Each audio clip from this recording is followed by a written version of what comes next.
His opponent from Miami, Florida, 237 pounds, the fashion plate of wrestling, gorgeous Jim Garvin. Incidentally, he's the American heavyweight champion. The title is not at stake tonight, assisted by his new assistant, Precious.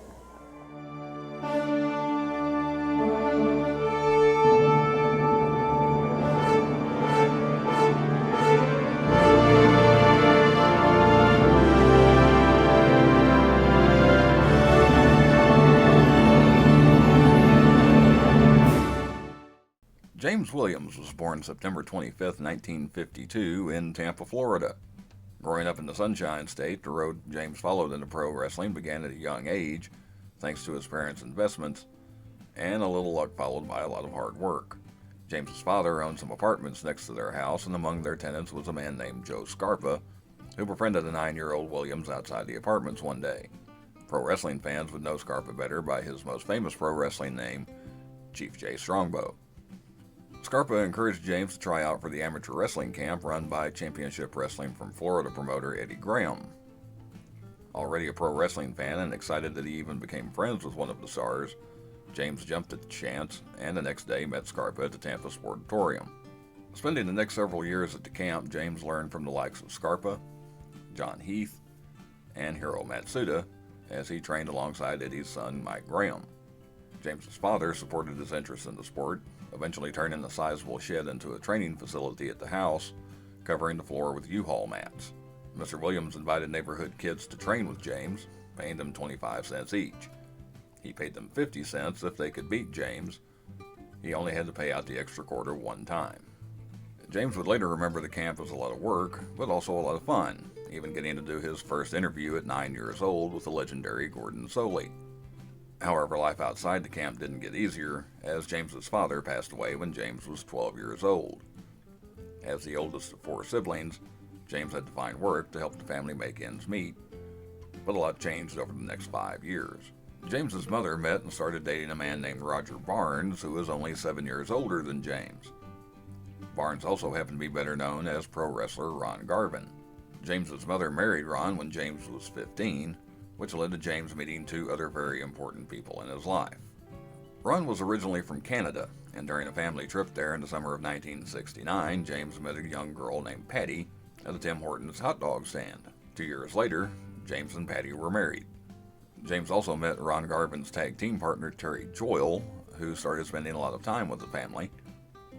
Terry was billed as Ron's brother Terry Garvin, though the two were not really related. Knowing James wanted to break into pro wrestling, Terry decided to help and took James on a trip to Arizona when he was 17 to make his debut in the World Athletic Association run by Ernie Mohammed.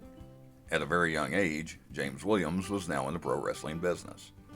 Williams was still very small, only weighing about 150 pounds, and started out as Terry's manager, making his debut on November 1st, 1969. James admittedly had no idea what he was doing, but luckily Arizona was a small territory that got no exposure outside their immediate area, and Williams used it as a training ground over the next several months. Arizona was followed by a short run in Alabama, before moving on to the tri-state territory where James first used the name Jimmy Garvin and began being billed as Terry's brother. It was also in tri-state where Garvin was given confirmation that his heel persona was starting to work with fans in one of the harshest ways possible. During a tri-state card at the 4-H Arena in Wichita Falls, Texas, a fan planted himself behind the arena with a rifle and planned to shoot Jimmy as he was leaving. Luckily, someone with a cooler head found out about the plan and called the police. Still only around 160 or so pounds, Garvin was still working primarily as a manager with sporadic appearances in the ring, but his mic skills were proving to be incredible and stirring up the fans. From Tri-State, it was on to the Kentucky-based Mid-America territory where Garvin picked up his first recorded singles win as a pro wrestler, defeating Don Duffy on March 29, 1973 at the National Guard Armory in Florence, Alabama. Jimmy had several matches throughout 1973, usually as part of a tag team with various partners, but still worked primarily as a manager for Terry as well as talent like Duke Myers and Jimmy Valiant. By August, Jimmy was stepping in for 6-man tag matches after Ron Garvin joined his kayfabe brothers in Mid-America. The Garvin brothers would feud with stars such as Bearcat Brown, Joey Rossi, and the Fabulous Fargos. While Ron and Terry had short runs with the Mid-America Tag Team titles and the Southern Tag titles, Jimmy spent most of his time at ringside as their manager. Jimmy did have a chain match against Rossi at a card in Chattanooga, Tennessee, which Garvin lost. In January 1974, the Garvin brothers moved on to Georgia, where Jim did get more time in the ring as a wrestler, but spent most of his time jobbing to Jerry Briscoe, Jerry Oates, and Ricky Gibson. Garvin did pick up a couple of wins over enhancement talent and tagged with Ronnie and Terry in six-man matches, as he was booked for at least a couple of matches a month. Garvin, who was still learning the business at that point, was happy to get more ring time, but wanted to spend more time as a wrestler and less time as a manager. After a year in Georgia, Jimmy decided to break away from Ronnie and Terry and try things on his own. Bobby Shane, who Jimmy met in Mid-America, was going on tour in Australia. Jimmy decided to go with him, but only stayed a few months before returning home. Taking his wife Patty to her hometown of North Bay, Ontario, Garvin took one of the most unusual left turns in anyone's pro wrestling career. Jim left wrestling behind and, despite knowing nothing about how to run it, bought a meat market in North Bay.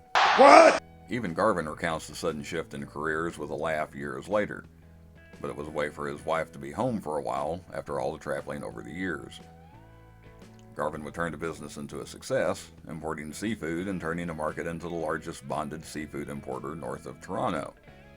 After a year, Garvin was ready to return to pro wrestling, with his in-laws taking over the business and running it for another 2 years before Garvin sold it, officially putting him out of the meat market/seafood business. In 1976, Garvin went to California to work for Roy Shire's territory and further his education on the business side of pro wrestling. Garvin didn't wrestle or manage, but worked as a promoter for several months, picking the brains of stars in the territory like Ray Stevens, Pat Patterson, and Peter Maivia. By November of 1976, Garvin was ready to resume his dream of being a full-time pro wrestler and decided to return where it all began. Garvin came home to work for Eddie Graham in Championship Wrestling from Florida, appearing under the name Bo James. At first, Garvin seemed to be getting a little bit of a push, winning his first couple of matches over enhancement talent and wrestling Rick McGraw to a time-limit draw in West Palm Beach. That didn't last long, as by December he was jobbing to Mr. X and Paul Orndorff. Early in 1977, James was ready to move on again and return to being Jimmy Garvin in the Continental Wrestling Association, while also working in the Mid-America territory. It was in Mid-America where Garvin won his first championship, winning one half of the Southern Tag Team Championship with Bob Ellis over Dennis Condrey and Phil Hickerson on July 4, 1977. They would drop the belts 21 days later to the Hollywood Blondes. Garvin primarily worked in the CWA during this time, and in his first real stint as a wrestler, Garvin unknowingly made a splash in his first 2 matches with wins over future stars. Jimmy defeated young David Schultz on May 1, 1977 at the Cook Convention Center in Memphis, Tennessee. Garvin followed that with a victory at the Mid-South Coliseum in Memphis on May 11th over Jake Smith Jr., who would go on to be known as Jake the Snake Roberts. Jimmy also had his first real feud as a wrestler, as part of a somewhat short-lived tag team with Bobby Bold Eagle, as they clashed with the Exterminators. That program led to a match on July 7, 1977, in which the Exterminators would have to unmask if they lost. Garvin and Eagle lost the match, allowing the masked tag team to remain as such. After a very active 5-month run in Tennessee, Garvin moved on to a rather lengthy run in Jim Crockett's Mid-Atlantic territory. Working as a babyface in a territory packed with a lot of talent, Garvin usually found himself in opening matches, but also picking up a lot of wins. While Garvin found himself on the losing end against top stars like Ric Flair and Greg Valentine, he was looking good against other enhancement talent in the area, like Don Kernodle and Richard Blood, who would go on to be known as Tito Santana. Yes, Ricky Steamboat was also known as Richard Blood. They both used the name Stop It. After almost a year in Mid-Atlantic, it became clear rising up the card wasn't coming anytime soon with the abundance of talent in the territory. Garvin decided it was time to go home to Florida, where his wrestling career really began to flourish. Returning to Florida in June of 1978 and still a babyface, Garvin was paired with Tiger Conway Jr. in a tag team that quickly made its way into the mid-card. Garvin and Conway had a series of wins through the summer, leading to a title match for the United States Tag Team Championship in September, which they lost to champions Mr. Ziato and Mr. Sato. Garvin was also being booked for singles matches, not only getting wins over enhancement talent, but defeating notable names like Johnny Valiant and Paul Ellering. From the end of August to the middle of November, Jimmy only lost 2 singles matches, one to Bobby Duncombe, and another in a televised match against world champion Harley Race. That tear led to Garvin being in a tournament for the Florida Championship, but he lost in the tournament final to Bob Roop. Garvin also got several shots at Dick Slater's Southern Heavyweight Championship, but never won the title.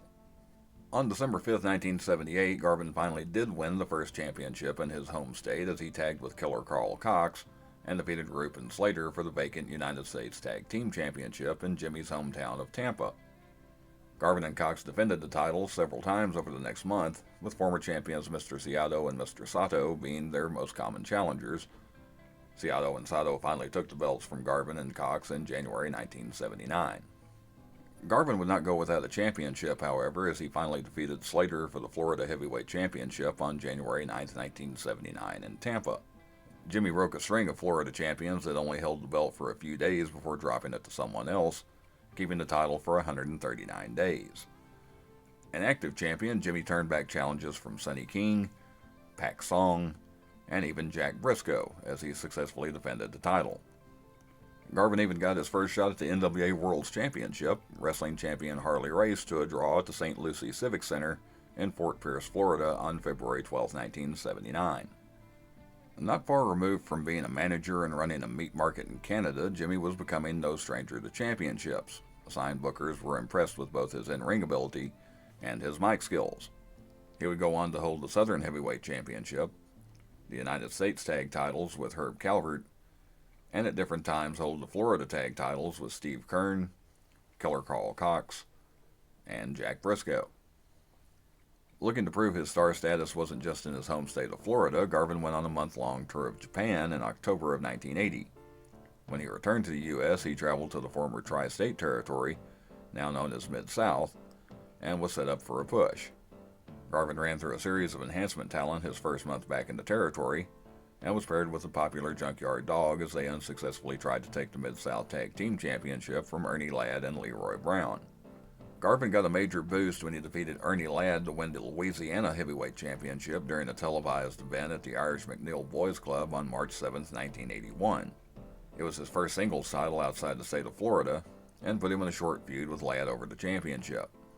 Garvin dropped the belt to the Super Destroyer on May 1st in Shreveport, starting another feud that lasted about a month before turning his attention to Paul Orndorff and the North American Heavyweight Championship.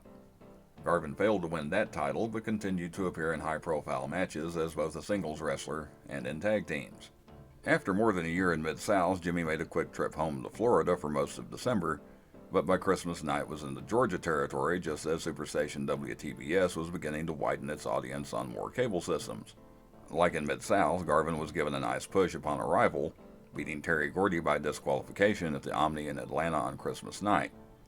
This was followed by winning a $10,000 Battle Royal on New Year's Day 1982 in Columbus, Georgia, and a series of singles wins throughout January over the likes of Ron Bass, Kevin Sullivan, and Austin Idol, as well as various enhancement talent on WTBS.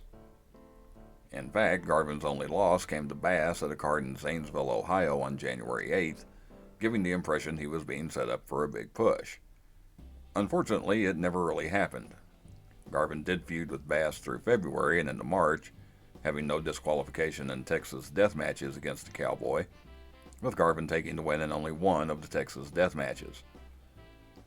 The feud ended with a bull rope match in Chattanooga, Tennessee, which Bass won. Garvin did have a brief conflict with Buzz Sawyer after he defeated Sawyer on television, and was then beat down by Sawyer and Bass.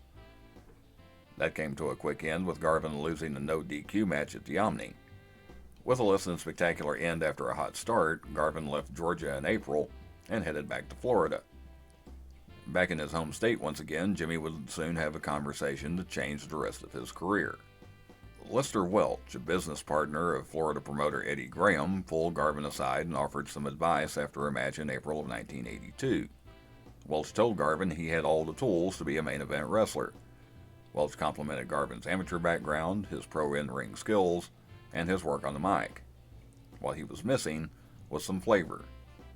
Just being a good wrestler that could talk wasn't enough. He needed a gimmick. Garvin mulled over what Welch told him the next couple of days and decided he was right. Drawing inspiration from the legendary Gorgeous George, Jimmy laid out a plan for a new gimmick that would involve flashy ring gear and a beautiful valet to spray perfume in the ring before every match. With money a little tight at the time, Garvin knew he couldn't afford expensive robes, so he went to a tuxedo shop and bought used tuxedo vests that had been stained and couldn't be rented out anymore at a discounted price. Garvin then took the vests to his mother-in-law, who sewed gold sequins on them. Eddie Graham knew a girl that would be perfect for the part of the valet and brought her in to meet Jimmy. Garvin had promotional pictures made with the girl they would call Precious and presented them to Booker Dusty Rhodes, who gave his approval to go ahead with the new gimmick. Gorgeous Jimmy Garvin was born. On television, a still babyface Garvin was approached by heel manager J.J. Dillon and offered a lucrative contract to be part of his stable of wrestlers. Leery at first, Garvin took the contract and had a lawyer go over it with a fine-tooth comb, coming on television to call it the most ironclad contract he'd ever examined and would make Garvin one of the highest-paid athletes in America. Seeing dollar signs in his eyes, Garvin readily signed with Dillon, who would later present Garvin with the gold sequin tuxedo vest and his valet Precious.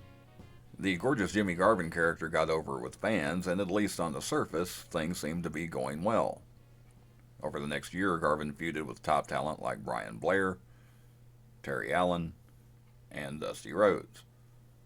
He also held every championship based in the territory, including being one of the first Bahamian heavyweight champions and one half of the inaugural Global Tag Team Champions with John Studd when they defeated Barry Windham and Ron Bass in the tournament final.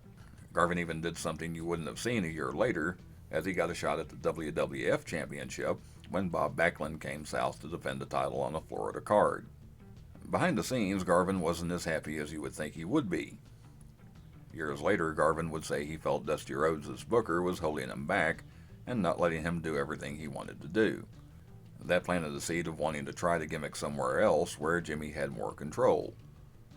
Luckily, there was an offer put on a silver platter that was ready-made for his wishes. Turning heel in Florida in the days of kayfabe meant Garvin was then traveling and hanging out with other heels, as he could not be seen publicly with babyfaces. Luckily, Garvin's heel turn came right in the middle of David Von Erich's heel run in Florida, and the two became fast friends in real life. As David prepared to turn face leading up to his departure from Florida and return home, he told Garvin when he was ready he should come to Texas and they would work program together. David left Florida at the end of July 1982. In February 1983, Garvin made his way to Texas, but not before a change in his presentation. Garvin's original valet was quite an attractive young lady, something that made his real-life wife Patty very uncomfortable, as the valet would come to their house in a limo to pick up Garvin to maintain kayfabe. Patty made her feelings known to Jim, but he insisted the valet was an important part of the Gorgeous Jimmy Garvin presentation. Garvin called his cousin Valerie, who knew nothing about wrestling but accepted the job. In storyline, Precious was fired by J.J. Dillon for dropping one of Garvin's white gloves on the floor before a match, and Valerie was brought in as a new valet named Sunshine. After Valerie got her feet wet in the business with a short run in Florida, she traveled with Garvin to Texas and World-Class Championship Wrestling. Gorgeous Jimmy Garvin made his World-Class Championship Wrestling debut with a victory over Al Madrill on February 18, 1983, at the Sportatorium in Dallas. Sunshine was at his side, proving to be a quick learner, as she took to pro wrestling like a duck to water. Garvin immediately made it clear to fans he had his sights set on David Von Erich and the Texas Heavyweight Championship. It wouldn't take long for Garvin to fulfill his wishes, defeating Von Erich for the Texas title at the Sportatorium on March 4, 1983. The feud between Garvin and Von Erich would be at its hottest over the next 4 months, providing fans with one of the most memorable scenarios in world-class history. With the Texas title held up due to interference by Sunshine in a previous title match, and another rematch ending in a Von Erich victory by disqualification, Garvin and David faced off at the Independence Day Star Wars card on July 4, 1983, with more than the vacated title on the line. The winner of the match would not only become the Texas Heavyweight Champion, but they would also get the services of the loser as valet for a day. If Garvin lost, Sunshine would have to take part in whatever work Garvin was given by Von Erich. David won the match, leading to the famous Ballet for a Day vignette aired on the World Class Championship Wrestling syndicated program. Garvin and Sunshine came to the Von Erich Ranch and, with Sunshine sporting high-heeled shoes, were given a day's worth of chores to attend to, like digging post holes and giving the family dogs a bath. Insisting he was a man of his word, Garvin did the work as he was asked to do, but served up plenty of complaints along the way. When it came to cleaning out a horse stall and what horses do in horse stalls, Garvin snapped, turning the situation into a brawl. Garvin and Von Erich would continue to fight over the Texas title for several weeks, with the feud intensifying when Garvin aligned himself with the Fabulous Freebirds, who were in their legendary feud with the Von Erich brothers. Garvin's association with the Freebirds was both in storyline and in real life, as Garvin and Sunshine were living across the street from the Freebirds and ended up spending more time at the Birds' apartment than in their own. Freebird leader Michael Hayes was in something of an assistant role, working with world-class booker Ken Mantell, and Garvin would unofficially assist Hayes, tossing around ideas as they hung out at the apartment. With Garvin essentially booking himself by proxy, he had the reins going into his next feud, but a change had to be made first. While his cousin Valerie was proving to be a natural talent in pro wrestling in her role as Sunshine, Garvin was worried she was falling into bad habits outside the ring. While Garvin, Hayes, and Gordy spent time talking business while they partied, Sunshine and Buddy Roberts drank whiskey, with Sunshine matching Roberts' drink for drink. Quite an accomplishment considering Roberts' reputation when it came to drinking whiskey. Garvin intended to simply send Sunshine back to Florida, but it would mean finding a replacement for her as valet. After convincing his wife Patty to step in, Garvin set the table for his next feud. Patty was originally introduced to fans as a gift to Sunshine named Sunshine 2. The assistant was a reward for Sunshine for all her hard work, but Sunshine looked less than thrilled. It wouldn't take long for the whole thing to fall apart. Having already taken the American Heavyweight Championship from Kevin Von Erich in July, Garvin became a dual champion when he defeated Chris Adams for the World Class TV Championship on October 24, 1983 in Fort Worth. A week later in Fort Worth, Garvin defended the TV Championship for the first time against Johnny Mantell. The match ended when Mantell was attempting to suplex Garvin from the apron into the ring, and Sunshine 2 grabbed Mantell's leg to throw him off balance. The interference backfired, with Mantell ending up pinning Garvin to win the title. In the aftermath, Sunshine 2 blamed Sunshine for the interference, and Garvin sided with the assistant, shoving Sunshine aside. Sunshine slapped Garvin and ran from the ring, ending their relationship and leaving Garvin with a new valet. Sunshine 2 was then renamed Precious, and Sunshine followed the situation with one of the most intense and dramatic promos ever delivered on world-class television. While Valerie did go home to Florida for a little while, she was not gone from world-class entirely. The Garvin feud with Adams started simply enough over the American Heavyweight Championship. Adams held Garvin to a time-limit draw in a match at Will Rogers Coliseum in Fort Worth, and Adams felt he deserved a shot at the American title. Garvin refused. At an October 21st match at the Sportatorium, Garvin took on an unknown masked wrestler called the Masked Avenger, expecting an easy win. Garvin was stunned when the Avenger pinned him in about a minute and a half, using a move that looked suspiciously like Chris Adams' superkick. The Masked Avenger immediately unmasked himself, revealing it was actually Chris Adams. Already being set up for a clash over the American Championship, a strong dose of flavor was added when Sunshine returned as a babyface and aligned herself with Adams. Garvin finally defended his championship against Adams at the 1983 Thanksgiving Day Star Wars card at Reunion Arena in Dallas. Sunshine was in Adams' corner to prevent Precious from interfering in the match, but she managed to trip Adams at one point anyway. The interference didn't cost Adams the win as he kicked out of a pin attempt, and as Sunshine chased Precious around the ring and onto the ring apron, Sunshine interfered with Garvin, leading to a Chris Adams victory. The loss ended Garvin's title reign at 122 days, but was just the beginning of a wildly popular feud. Adams and Garvin traded the belt back and forth over the next several weeks, with Precious and Sunshine heavily involved in the feud. There was even a mixed steel cage match between the two teams at an event in San Antonio on February 26, 1984, and a mixed tag match at the first David Von Erich Memorial Parade of Champions on May 6th. Adams and Sunshine came out the winners in both. The feud was given a new twist when in real life Sunshine took a leave of absence from World Class for personal reasons, opening the door for her Aunt Stella Mae French. Stella Mae was a foul-mouthed truck driver brilliantly portrayed by Tanya Pope, who previously wrestled under the name Tanya West. Refusing to call her niece Sunshine and referring to her as Val, Stella Mae told fans Garvin had driven Sunshine to a nervous breakdown.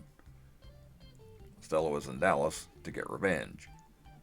The Adams feud culminated in a mixed tag loser leaves town match with Garvin and Precious against Adams and Stella Mae at the 1984 Independence Day Star Wars card in Fort Worth. Adams and Stella Mae won, forcing Garvin and Precious to leave the territory.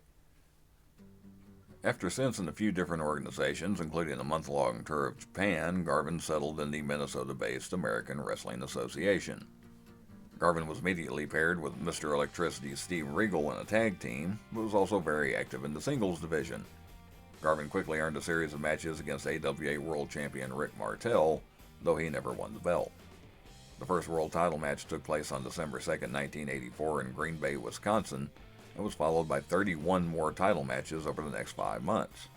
Garvin would later list Martel as one of his all-time favorite opponents. Garvin would get a taste of gold in the AWA in a way nobody expected. Garvin and Regal took on the AWA World Tag Team Champion Road Warriors at the St. Paul Civic Center on September 29, 1985. The much smaller Garvin and Regal were being manhandled by Hawk and Animal, but still managed to narrowly avoid losing the match for more than 12 minutes. Suddenly, Fabulous Freebirds Michael Hayes and Buddy Roberts, who had ventured into the AWA several weeks earlier, attacked Road Warrior manager Paul Ellering outside the ring. Animal and Garvin were the legal men in the match, while Hawk and Regal joined the fight outside the ring. While the referee was distracted by the brawl, Hayes climbed to the top turnbuckle on the opposite side and interfered in the match. Garvin pinned Animal to win the AWA World Tag Team Championship. Garvin and Regal managed to hold the tag titles for 111 days, even defending them several times against the Road Warriors, and even once against Freebirds Buddy Roberts and Terry Gordy. They finally dropped the belts to Kurt Hennig and Scott Hall in Albuquerque, New Mexico on January 18, 1986. By March, Garvin and Precious moved on again, returning to Jim Crockett's Mid-Atlantic, which by this time had taken over the Georgia territory.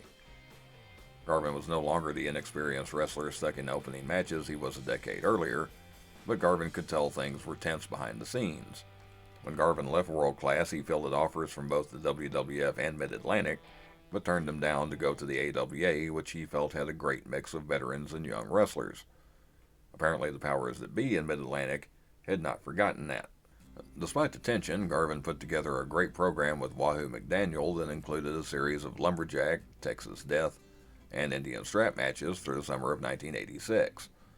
Garvin's promos on Wahoo were absolute heat magnets, but would probably never be allowed to air in more sensitive times today.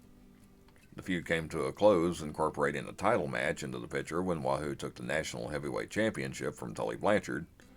Wahoo defeated Garvin in an Indian strap match to defend the title in Green Bay, Wisconsin. Jimmy became the answer to a trivia question on October 11, 1986 in Greensboro, North Carolina, being the last opponent of Magnum TA before Magnum's career-ending car accident 3 days later. That canceled what was a likely program between the two, and Jimmy feuded with Brad Armstrong through the winter of 1986 and 1987 before a sudden change in character.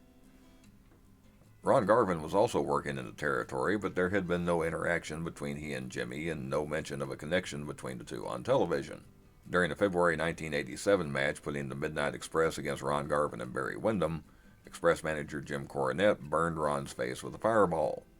Several babyface wrestlers came to the ring to chase away the heels and assist Ron, when suddenly Jimmy and Precious rushed to the ring to help Ron to the back.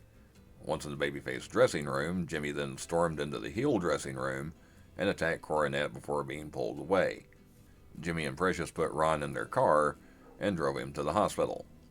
The scene left some fans confused, and Ron legitimately burned as Coronet got the fireball too close. Jimmy cut an emotional promo on television that proved he could not only draw heat with his mic skills, but also tug at the heartstrings. Jimmy identified Ron as his brother and vowed to get revenge on Coronet, the Midnight Express, and Coronet's bodyguard Big Bubba Rogers.